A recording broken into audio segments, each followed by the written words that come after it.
क्या आपने कभी सोचा है कि पैसा सिर्फ कमाने की चीज नहीं, बल्कि सोचने का तरीका भी है। आप लाखों कमा लें, लेकिन अगर सोच गलत हो तो वो पैसा आपको कभी सुकून नहीं देगा। आज की ये वीडियो सिर्फ एक किताब की कहानी नहीं है, ये एक दृष्टिकोण है जो आपकी सोच बदल सकता है और शायद जिंदगी भी। ये है द साइकोलॉजी ऑफ मनी, एक ऐसी किताब जो बताती है कि पैसा और मानसिकता का रिश्ता सिर्फ नंबरों से नहीं, भावनाओं और आदतों से बनता है। तो अगर आप चाहते हैं कि पैसा सिर्फ आपकी जेब में नहीं, आपके कंट्रोल में भी हो, तो इस वीडियो को अंत तक जरूर देखिए। कई लोग सोचते हैं कि पैसे को समझने के लिए आपको इकोनॉमिक्स का जानकार होना चाहिए या फिर स्टॉक मार्केट में डूबे रहना चाहिए, लेकिन सच्चाई इससे बिल्कुल अलग है। डीप साइकोलॉजी ऑफ मनी हमें बताती है कि पैसा दरअसल हमारे व्यवहार से जुड़ा होता है, हमारी सोच, हमारी आदतें और हमारे फैसलों से। अब जरा सोचिए, आप और आपके बगल में बैठा कोई दूसरा इंसान, दोनों की आमदनी एक जैसी है, लेकिन हो सकता है कि एक कर्ज में डूबा हुआ हो और दूसरा आराम से अपनी लाइफ जी रहा हो। क्यों? वजह सिर्फ एक, मनी को लेकर उनकी सोच। हम में से ज्यादातर लोग पैसे के बारे में सोचते हैं डर के साथ, अगर पैसे खत्म हो गए तो क्या होगा, या फिर लालच के साथ, और चाहिए और चाहिए। लेकिन क्या कभी आपने महसूस किया है कि पैसा आपको आजादी दे सकता है, शांति दे सकता है, और सबसे बढ़कर आपके फैसलों पर आपका हक लौटा सकता है? लेखक मॉर्गन हाउसल कहते हैं, पैसा कमाना एक कला है, लेकिन पैसा बचाना वो एक भावना है। ये लाइन जितनी साधारण लगती है, उतनी ही गहराई से हमारी सोच को झकझोरती है।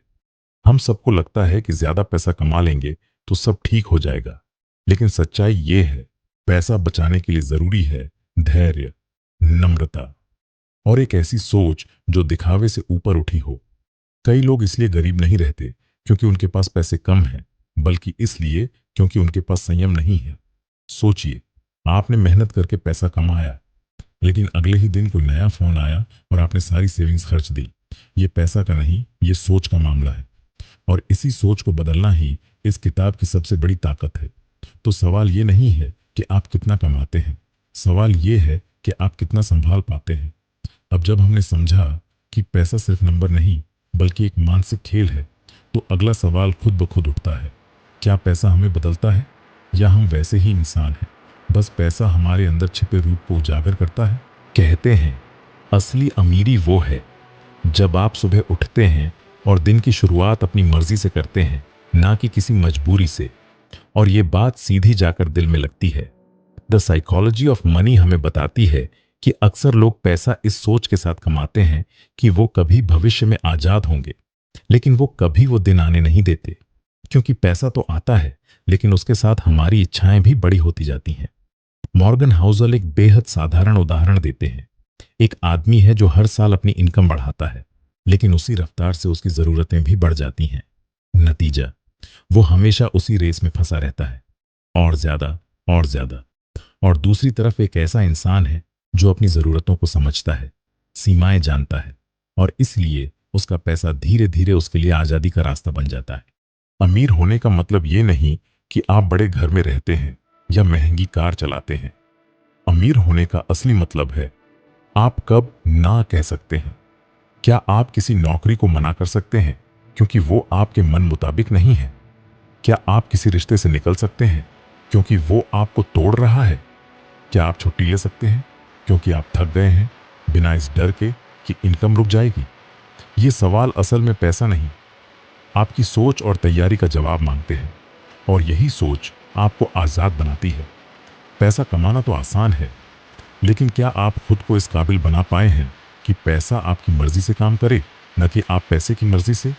और फिर एक और अहम सवाल हमारे सामने खड़ा होता है, क्या ज्यादा पैसा आपको वाकई ज्यादा खुश करता है, या ये सिर्फ एक भ्रम है जिससे हम पीछा नहीं छुड़ा पाते? कभी आपने सोचा है कि क्यों हम में से अधिकांश लोग पैसे से डरते हैं? चाहे हमारे पास थोड़े हों या बहुत, एक डर हमेशा साथ रहता है, कहीं ये खत्म ना हो जाए।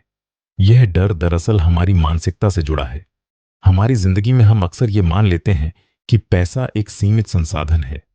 हम सोचते हैं कि अगर हमें ज्यादा चाहिए तो हमें कमियों का सामना करना पड़ेगा। लेकिन इस डर का असली कारण क्या है? क्या यह पैसे की कमी से है, या हमारी अपनी मानसिकता से? मॉर्गन हाउसल इस बात को बड़े अच्छे तरीके से समझाते हैं। पैसा कभी खत्म नहीं होता जब तक आप इसे खोने का डर छोड़ दें। और इसका सबसे बड़ा उदाहरण है, लोग अपना पैसा ज्यादा से ज्यादा कमाने की दौड़ में लगे रहते हैं, लेकिन फिर भी हर महीने वही चिंता रहती है, क्या अगले महीने पैसे खत्म हो जाएंगे? हमें समझना होगा कि पैसा स्थिर नहीं है। वो आ सकता है, जा सकता है, लेकिन हम अपनी मानसिकता में उसे स्थिर कर सकते हैं। अगर हमारा उद्देश्य सिर्फ पैसे को इकट्ठा करना है, तो हम कभी भी उसके साथ एक सच्चे रिश्ते में नहीं आ सकते। हमें यह स्वीकार करना होगा कि पैसा एक साधन है, न कि उद्देश्य। इस डर को पार करने के लिए जरूरी है कि हम सुरक्षा की मानसिकता अपनाएं। सुरक्षा सिर्फ बैंकों में जमा पैसों से नहीं, बल्कि हमारी मानसिक स्थिति से आती है। जब हम खुद को यह समझाते हैं कि हम जीवन में किसी भी संकट का सामना करने के लिए तैयार हैं, तो पैसे का डर अपने आप खत्म हो जाता है। क्या आपने कभी सोचा है, आप अपने जीवन में कितनी बार अपने डर से बचने के लिए पैसे की ओर भागे हैं? क्या आपने कभी खुद से यह सवाल किया है कि अगर आपके पास कोई भी पैसा न हो, तो क्या आप अपनी जिंदगी को उतने ही आराम से जी सकते हैं? इस सवाल के साथ हम एक और अहम बात समझते हैं। क्या पैसा सिर्फ सुरक्षा का स्रोत है, या यह हमें हमारी जिंदगी के सबसे बड़े फैसले लेने की स्वतंत्रता भी देता है? अगर आप आजाद जीवन जीने की सोच रहे हैं, तो आपको पैसे और खुशी के बीच सही संतुलन बनाने की जरूरत है।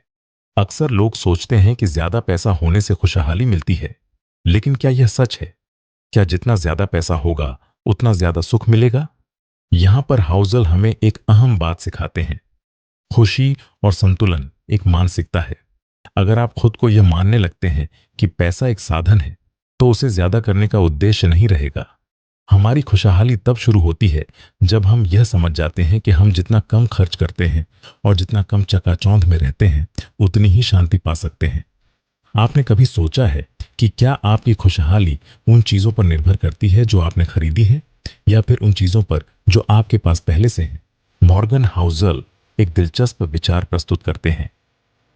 हम में से ज्यादातर लोग सोचते हैं कि ज्यादा पैसे से ज्यादा सुख मिलेगा, लेकिन सच्चाई ये है कि सुख तभी मिलता है जब आप अपने पास जो कुछ भी है, उसे पूरा जीने की कला सीखते हैं।